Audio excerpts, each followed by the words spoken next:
ఆది అంతం లేనిది ఆ శివుడు మాత్రమే.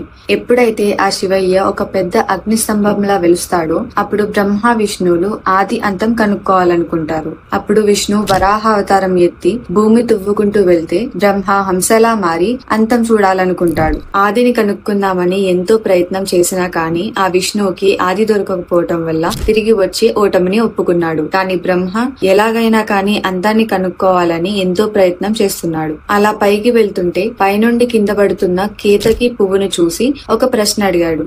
ఎవరు నువ్వు? ఎక్కడి నుండి వస్తున్నావు? నువ్వు ఈ లింగం అంతాన్ని చూసావా అని అన్నాడు. అప్పుడు ఆ పువ్వు ఈ అరుణలింగ శిరస్సు నుండి జారి కింద పడ్డాను అని అంది. అప్పుడు ఆ బ్రహ్మ తన కోసం ఈ లింగం అంతాన్ని చూశాను అని అబద్ధం చెప్పు అని అనగా ఆ పువ్వు నిరాకరిస్తది. అత్యవసరమైన స్థితిలో అబద్ధాలు ఆడటం తప్పేమీ కాదు అని బ్రహ్మ అనగా ఆ కేతకి పువ్వు ఒప్పుకొని అబద్ధం చెప్పడానికి సాక్ష్యంగా వెళ్తుంది. అలా ఆ పుష్పాన్ని పట్టుకొని బ్రహ్మ గర్వంగా తిరిగి వస్తాడు. అలా అంతాన్ని కనుక్కున్నానని ఆ శ్రీ మహావిష్ణువుకి చెప్పి ఆ కేతకి పువ్వుని సాక్ష్యంగా చూపిస్తాడు ఆ బ్రహ్మ. అప్పుడు ఆ విష్ణు భగవానుడు ఏమన్నాడో తెలుసా? నెక్స్ట్ పార్ట్ లో తెలుసుకుందాం. హర హర మహాదేవ్.